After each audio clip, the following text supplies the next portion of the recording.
I'm so super frustrated because I've had to figure out how to get the audio to work several times now, and it's just not fun. It's just not fun for me at all whatsoever. So again, my apologies. One of the many reasons why I had to delete that video, and I got 3 comments and didn't even get to see them because somebody messaged me on Instagram telling me was my video supposed to sound like an anime when it wasn't capturing my audio at all, and I had a video playing that is somehow caught because I'm using Bandicam. So there we have that. So I'm gonna read this again for like the 3rd time. Gosh, this is ridiculous. Also, my foot hurts. And I don't know if anybody understands how I could be feeling right now. I've been having really bad neck strain. It's just not fun. So if you're coming from TikTok or Instagram or whatever, cool. I'm going to be re-recording this. So we're going to be talking about this subject again because on TikTok I can't like read the whole entire thing. I can only do about 60 seconds of it, and it takes about maybe 11 minutes to read the whole thing. So let's just jump into it. Most slaves in America were white. Also, this is going to get slightly political. It's going to touch on a couple of presidents and shit, so I apologize for that. That's my bad entirely. So, yeah. That's part of the American experience. You are, in some ways, connected to this distant land, but on the other end, you're about as American as it gets. In some ways, African Americans are more fundamentally rooted in the American experience because they don't have a recent immigrant experience to draw on. It's a unique African American culture that has existed in North America for hundreds of years, long before we actually founded the nation. In June, President Barack Obama, appearing at the University of Cairo, said, "I know that Islam has always been a part of America's story, and since our founding, American Muslims have enriched the United States."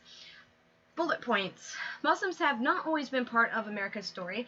No Muslims took part in the Revolutionary War. No Muslims fought during the Civil War. No Muslims numbered among the ranks of the U.S. soldiers in World War I. No Muslims served the U.S. military in World War II or the Korean conflict. Muslims only became a sizable and significant after 1965 thanks to the Revised Immigration and Naturalization Act. Now Barack has made another historical boo-boo that was not corrected by any silver-haired scholar or talking head on cable news. He announced that unique African-American culture existed in North America for hundreds of years before we actually founded the nation. Such a statement might be acceptable from Uncle Remus, but not the President of the United States, who is expected to be somewhat knowledgeable and reasonably intelligent. The failure of academics and journalists to correct the continuous historical errors of the Commander-in-Chief may reflect the fact that 1 in 4 Americans never cracks open a book or reads a newspaper. African Americans were not brought here in chains by the Pilgrims or the Puritans, nor did they number among the Spanish at St. Augustine, the Dutch in New Amsterdam, or the French at Paris Island. The first black slaves arrived in America in the early years of the 17th century. At the time of the ratification of the Constitution in 1788, were less than 50,000 slaves in America, and the vast majority of them were white. The white slaves, not indentured, who began to arrive here in 1618 include hundreds of children, waifs, and strays who had been rounded up from the streets of London to serve wealthy farmers in Virginia. Other slaves came from the ranks of the homeless and the poor, whom King James I held responsible for spreading the plague, and from England's swelling prison population. The scheme was supported by James I, who believed the homeless and itinerant of London were spreading plague. Of the first 300 white slaves to land in Virginia, only 12 managed to survive 4 years. The others died of ill treatment, disease, attack by Native Americans, or overwork. Contemporary records show that one child victim, Elizabeth Abbott, was beaten to death when her master ordered her to be given 500 lashes for running away. At least 70,000 white men, women, and children from England and Ireland were shipped to the colonies to be sold as slaves on the auction block during the 170 years of British rule. White slaves transported to the colonies suffered a staggering loss of life in the 17th and 18th century. During the voyage to America, the white slaves were kept below deck for the entire 9 to 12-week journey. They were chained with 50 other men to a board with padlocked collars around their necks. The week of confinement below deck in the ship's stifling hold often resulted in outbreaks of contagious disease, including cholera and dysentery. Ships carrying white slaves to America often lost half their slaves to death. According to historian Sharon V. Salinger of the University of California, Riverside, scattered data revealed that the mortality for white servants was at certain times equaled that for black slaves in the Middle Passage, and during other periods actually exceeded the death rate for black slaves.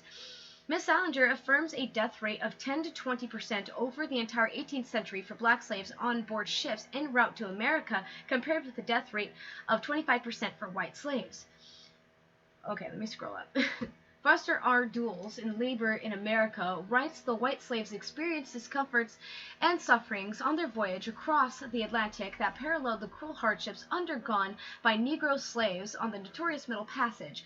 Dulles says the whites were indiscriminately herded aboard the White Guineamen, often as many as 300 passengers on little vessels of not more than 200 tons burden, overcrowded, unsanitary. The mortality rate was often as high as 50%, and young children seldom survived the horrors of a voyage which might last anywhere from 7 to 12 weeks. Independent investigator A.B. Ellis in the Argosy writes concerning the transport of white slaves, the Cuban cargo, many of whom were tormented by unhealed wounds, could not all lie down at once without lying on each other. They were never suffered to go on deck. The hatchway was constantly watched by sentinels armed with hangers and blunderbusses. In the dungeons below, all was darkness, stench, lamentation, disease, and death. In the past, white slavery was acknowledged as having existed in America only as indentured servitude. Such indentured servants were, for the most part, convicts who served a term of 4 to 7 years laboring on the farms, plantations, and estates in Virginia, Georgia, Maryland, and the Carolinas in exchange for their freedom, but they represented only a small fraction of the hundreds of thousands of whites who remained slaves for life. Such slavery was hereditary. Children of the white slaves also became chattel without hope of freedom. In George Sande's Law of Virginia, whites were enslaved forever. The service of whites bound to Berkeley's 100 was deemed perpetual. Throughout the colonial period, white slaves remained the main labor force on the Virginia and Maryland plantations, outnumbering Africans by as many as 4 to 1. Benjamin Franklin suggested that American authorities should send rattlesnakes back to England in return for such unwelcome imports. Whites remained slaves until the Emancipation Proclamation. In 1855, Frederick Law Olmsted, the landscape architect who designed New York Central Park, was in Alabama on a pleasure trip and saw bales of cotton being thrown from a considerable height into a cargo ship's hold. The men tossing the bales somewhat recklessly into the hold were Negroes. The men in the hold were Irish. Olmsted inquired about this to a ship worker. "Oh," said the worker, "the N-words were worth too much to be risked here. If the patties are knocked overboard to get their backs broke, nobody loses anything." At present, several African American groups are seeking reparations from the United States government for the time their ancestors spent as slaves. One group, the African World Reparations and Reparation Truth Commission, is demanding an astronomical $777 trillion. Ocala's Trinity United Church of Christ has passed a resolution demanding reparations and declaring that whereas the institution of slavery is internationally recognized as crime for which there is no statute of limitations, and whereas uncompensated labor was demanded from enslaved Africans and their descendants for more than 2 centuries on U.S. soil, and whereas the principle that reparations is the appropriate remedy whenever government unjustly abrogates the rights of the domestic group or foreign people whose rights such governments is obligated to protect or uphold have been internationally recognized. Michelle Obama no doubt expects a sizable check from Uncle Sam, since Jim Robinson, her great-great-grandfather, worked as a slave on a sprawling rice plantation in Georgetown, South Carolina. I would like a check in a substantially greater amount for my English and Irish ancestors who were subject to similar indignities. Islam and the African slave trade. The Arab slave trade of African Negroes lasted for 1,400 years.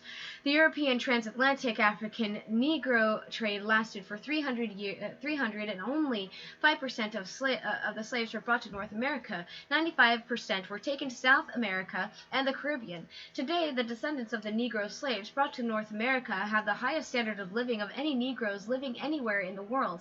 In fact, they are astronomically better than Negroes living in any nation in Africa today. From a brief for Whitey by Pat Burchanan, First, America has been the best country on earth for black folks.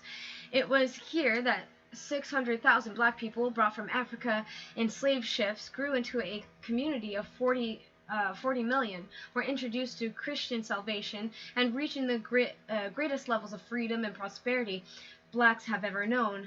Wright ought to go down on his knees and thank God he's an American. Second, no people anywhere has done more to lift up blacks than white Americans. Untold trillions have been spent since the 60s on welfare, food stamps, rent supplements, Section 8 housing, Pell Grants, student loans, legal services, Medicaid, earned income tax credits, and poverty programs designed to bring the African American community into the mainstream. Governments, businesses, and colleagues have engaged in discrimination against white folk, with affirmative action, contract set-asides, and quotes to advance black applicants over white applicants. Churches, foundations, civic groups, schools, and individuals all over America have donated time and money to support soup kitchens, adult education, daycare, retirement, and nursing homes for blacks. We hear the grievances. Where is the gratitude? Did you know about 500,000 Negro slaves were brought to America? Over 2 million were taken to Brazil. Today, tens of millions of descendants of these slaves live in total squalor, no different from the worst slums in Africa. They only dream of the plush lifestyle of American blacks. Oh, that's a lot. So I'm gonna rest a bit, and then I'm gonna come back. Okay, so now we're back. I didn't have much of a break, to be honest with you. I'm absolutely exhausted, and I don't know why, but we're catching up. So, white slaves were slaves in North Africa before blacks were slaves in the New World. Things that used to be true before political correctness set in. This is interesting. More whites were brought as slaves in North America than blacks brought as slaves to the United States. There's a whole entire thing here. Before sending ignorant hate mail, consider these Wikipedia entries. Yeah, Wikipedia. Don't wholly trust it, but I just thought this was interesting. I was sent this too. Somebody gave me a link to this. Enslavement was a very real possibility for anyone who traveled to the Mediterranean or who lived along the shores in places like Italy, France, Spain, and Portugal, and even as far north as England and Iceland.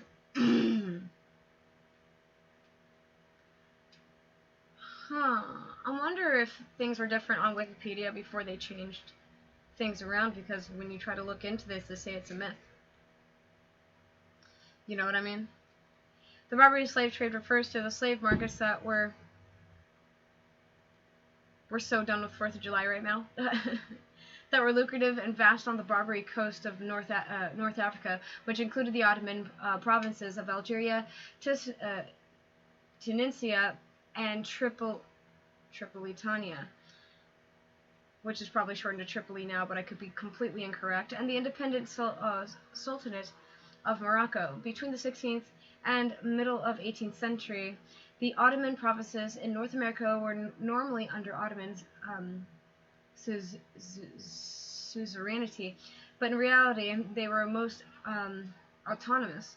The North African slave markets were part of the Berber slave trade. Ohio State University history professor Robert Davis describes the white slave trade as minimized by most modern historians in this book, Christian Slaves, Muslim Masters, White Slavery in the Mediterranean, the Barbary Coast in Italy, 1500 to 1800. Davis estimates that 1 million to 1.25 million Europeans were enslaved in North Africa from the beginning of the 16th century to the middle of the 18th by slave traders from Tunis, Algiers, and Tripoli alone. These numbers do not include the European people who were enslaved by Morocco or by other raiders and traders of the Mediterranean Sea coast. And roughly 700 Americans were held captive in this region as slaves between 1785 and 1815. From bases on the Barbary coast, North Africa, the Barbary pirates raided ships traveling through the Mediterranean and along the northern and western coast of Africa, plundering their cargo and enslaving the people they captured. From at least 1500, the pirates also conducted raids along sea towns of Italy, Spain, French, England, and the Netherlands, and as far away as Iceland, capturing men, women, and children. On some occasions, settlements such as Baltimore, Ireland, were abandoned following the raid, only being resettled many years later. Between 1609 and 1616, England alone had 466 merchant ships lost to Barbary pirates. Somebody wanted me to cover this, which I thought was interesting. They wanted me to talk about the Barbary pirates. While Barbary corsairs looted the cargo of ships that captured, many primary goals was to capture non-Muslim people for sale as slaves or for ransom. Those who had family or friends who might ransom them were held captive. The most famous of these were the author Miguel de Cervantes. I can read. Who was held for almost 5 years. Others were sold into various types of servitude. Captives who converted to Islam were generally freed, since enslavement of Muslims was prohibited, but this meant that they could never return to their native countries.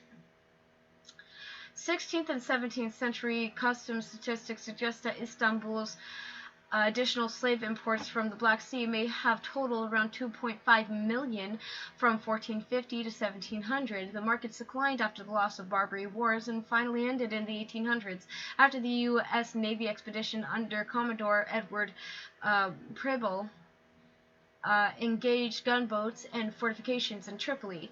1804, and later, when after the British diplomatic mission led to some confused orders and a massacre, British and Dutch ships delivered a punishing 9-hour bombardment of Algiers, leading to an acceptance of terms. It ended with the French conquest in Algeria, 1830 to 1847, perpetuated largely on Europeans and within inland routes to indigenous European inhabitants. These peoples were systematically preyed upon and turned into slaves, acquired by Barbary pirates during slave raids on ships and by raids on coastal towns from Italy and the Netherlands as far north as Iceland and the eastern shores of the Mediterranean. White slavery, white slave trade, and white slave traffic referred to chattel slavery of white Europeans by non-Europeans such as North Africans and the Muslim world, as well as by Europeans themselves such as Viking thralls and European galley slaves. From antiquity, European slaves were common during the region of ancient Rome and were prominent during the Ottoman Empire into the early modern period. In feudalism, there were various forms of status below the freeman that is known as serfdom, such as the bourdar, villein, vagabond, and slave, which could be bought and sold as property and were subject to labor and branding by their owners or demesnes. Under Muslim rule, the Arab slaves trades that included Caucasian captives were often fueled by raids into European territories, or were taken as children in the form of a blood tax from the families of citizens of conquered territories to serve the empire for a variety of functions. In the mid-19th century, the term white slavery was used to describe the Christian slaves that were sold into the Barbary slave trade. Also, March 7, 2004, when Europeans were slaves, research suggests white slavery was much more common than previously believed. Columbus, Ohio, a new study suggests that 1 million or more European Christians were enslaved by Muslims in North Africa between 1530 and 1780, a far greater number than had ever been estimated before. In the new book, Robert Davis, professor of history at Ohio State University, developed a unique methodology to circulate the number of white Christians who were enslaved along Africa's Barbary coast, arriving at much higher slave population estimates than any previous studies had found. Most other accounts of slavery along the Barbary coast didn't try to estimate the number of slaves or only looked at the number of slaves in particular cities, Davis said. Most previously estimated slave counts have thus tended to be in the thousands or at most in the tens of thousands. Davis, by contrast, has calculated that between 1 million to 1.25 million European Christians were captured and forced to work in North Africa from the 16th to 18th centuries. Davis's new estimates appear in the book Christian Slaves, Muslim Masters, White Slavery in the Mediterranean and Barbary Coast and Italy, 1500 to 1800, Palgrave Macmillan. Enslavement was the very real possibility for anyone who traveled to the Mediterranean or who lived along the shores in places like Italy, France, Spain, and Portugal, and even as far north as England and Iceland. Much of what has been written gives the impression that there were not many slaves and minimizes the impact that slavery had on Europe. Davis said, most accounts only look at slavery in one place and only for a short period of time, but when you take a broader, longer view, the massive scope of this slavery and its powerful impact become clear. Davis said it is useful to compare this Mediterranean slavery to the Atlantic slave trade that brought black Africans to the Americas over the course of 4 centuries. The Atlantic slave trade was much larger. About 10 to 12 million black Africans were brought to the Americas, but from 1500 to 1650, when transatlantic slaving was still in its infancy, more white Christian slaves were probably taken to Barbary than black African slaves to the Americas, according to Davis. One of the things that both the public and many scholars have tended to take as given is that slavery was always racial in nature, that only blacks have been slaves. But that is not true, Davis said. We cannot think of slavery as something that only white people did to black people. During the time periods Davis studied, it was religion and ethnicity as much as race that determined who became slaves. Enslavement was a very real possibility for anyone who traveled to the Mediterranean or who lived along the shores in places like Italy, France, Spain, and Portugal, and even as far north as England and Iceland, he said. Pirates called corsairs. That's a keyboard brand. Corsair. Oh, that's kind of funny. From cities along the Barbary coast in North Africa, cities such as Tunis and Algiers would raid ships in the Mediterranean and Atlantic, as well as seaside villages to capture men, women, and children. The impact of these attacks were devastating. France, England, and Spain each lost thousands of ships, and long stretches of the Spain and Italian coasts were almost completely abandoned by their inhabitants. At its peak, the destruction and depopulation of some areas probably exceeded what European slavers would later inflict on the African interior. Although hundreds of thousands of Christian slaves were taken from Mediterranean countries, Davis noted the effects of Muslim slave raids was felt much further away. It appears, for example, that though most of the 17th century the English lost at least 400 sailors a year to the slavers, even Americans were not immune. For example, one American slave reported that 130 other American seamen have been enslaved by the Algerians in the Mediterranean and Atlantic just between 1785 and 1793. Davis said the vast scope of slavery in North America had been ignored and minimized in large part because it is on no one's agenda to discuss what happened. Well, I guess it's on my fucking agenda now. The enslavement of Europeans doesn't fit the general theme of European world conquest and colonialism that is central to scholarship on the early modern era. He said many of the countries that were victims of slavery, such as France and Spain, would later conquer and colonize the areas of North Africa where their citizens once held as slaves. Maybe because of this history, Western scholars have thought of the European primarily as evil colonists and not as the victims they sometimes were, Davis said. Davis said another reason Mediterranean slavery has been ignored and minimized has been that there have not been good estimates of the total number of people enslaved. People of the time, both European and the Barbary coast slave owners, did not keep detailed, trustworthy records of the number of slaves. In contrast, there are extensive records that document the number of Africans brought to the Americas as slaves. So Davis developed a new methodology to come up with reasonable estimates of the numbers of slaves along the Barbary coast. Davis found the best records available in indicating how many slaves were at a particular location at a single time.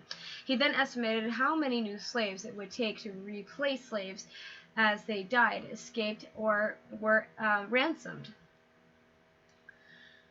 Let me see. The only way I could come up with hard numbers is to turn the whole problem upside down, figure out how many slaves they would have to capture to maintain a certain level, he said.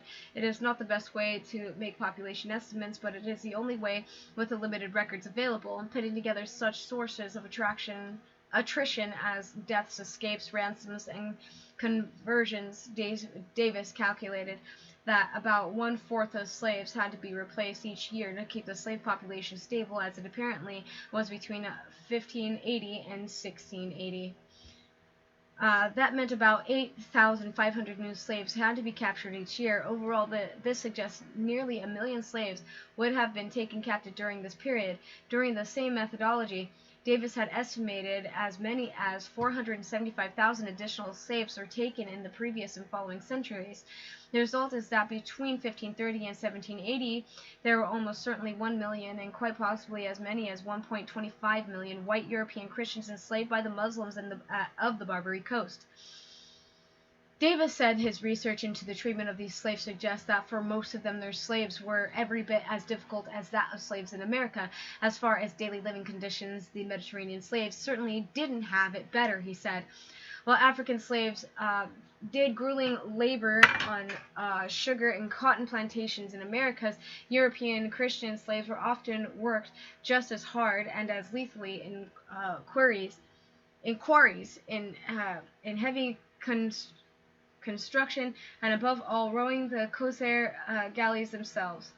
Davis said his findings suggest that this invisible slavery of European Christians deserves more attention from scholars. We have lost a sense of how large enslavement could loom for those who lived around the Mediterranean and the threat they were under, he said. Slaves were still slaves, whether they are black or white, and whether they suffered in America or North Africa. Oh, here's another one that's like EDU. That's great. So, here are the references. I'm going to link this in the description, and I'm going to stop here for now, and I'll come back. Also see White Cargo by Don Jordan and Michael Walsh, New York University Press, 2007. It was printed in 2007. Sorry about that. My room is a fucking mess and I'm working on it.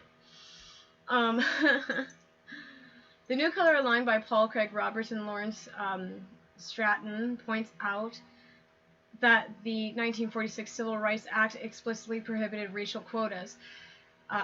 Despite the statutory prohibition, Alfred W. Blumrosen, was it Blumrosen, whatever, can't read names, compliance chief and the de facto head of the Equal Employment Opportunity Commission, EEOC, imposed quotes on his bet that the EEOC's interpretation of the law would be upheld by the federal courts out of deference to the regulatory commission. Blumrosen won his bet, and the Civil Rights Act was stood on its head. Blumrosen's imposition of racial quotas is a perfect example of how regulators, not legislators, write our laws. As his report on Amazon.com's censoring of politically incorrect books by Jewish and black authors foretelling the truth, Ron Unz notes that contrary to the fake history that puts the blame for black slaves on white Gentiles, Jews themselves played a prominent role in the black slave trade. For more than a half century, Jewish political activists and engaged academics have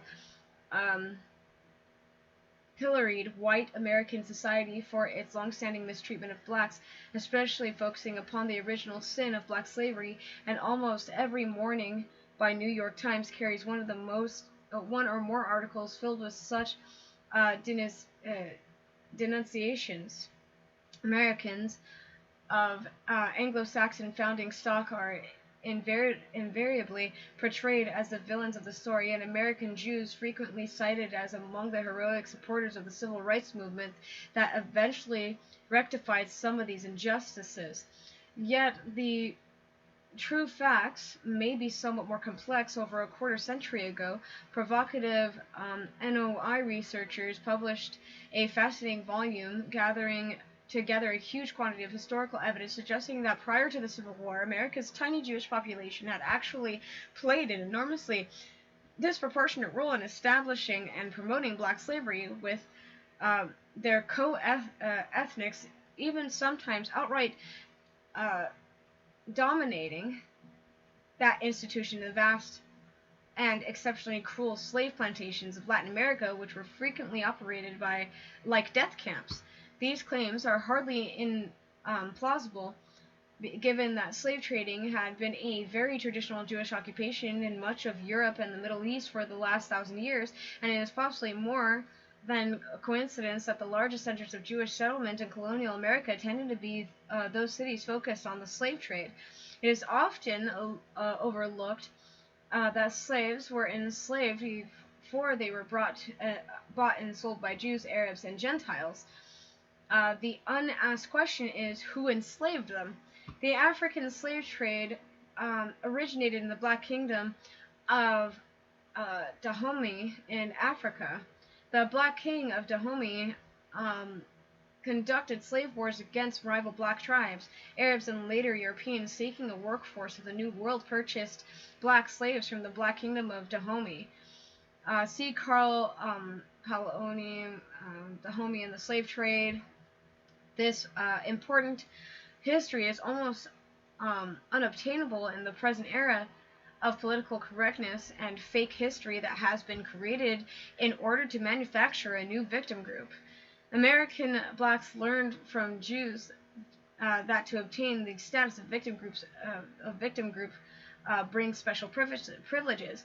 Thus, does truth fall to self-serving agendas? The protection of Holocaust now extends to blacks, women, homosexuals, and transgendered. Wow. Okay.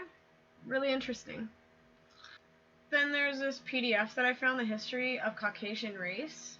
I thought that was really interesting. Somebody wanted me to look up the origin of Caucasian as well, but I think I'll save this for another time.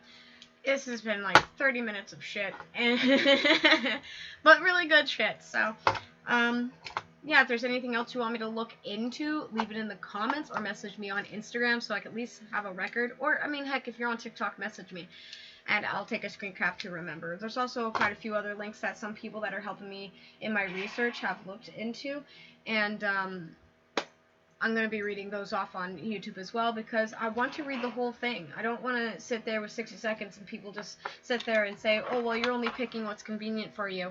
Well, I have no choice, because in terms of providing evidence for such things, I have to sit there and present an argument that literally disproves an argument that I have been given. So I have to pick apart in a way. But this doesn't mean that I'm wholly incorrect, and this is the whole reason why, with the semi-threat of TikTok being wholly, like, deleted or, like, banned or whatever, was just like, you know what, I should move it to YouTube so that I can read everything anyway, and it'd just be easier for everyone anyway. It'd just be a better option for people in the long run. So, with that being said, I hope you all take care of yourselves, and I'll be reading this tomorrow, I think, if I have time. Oh. Have a good night. Take care.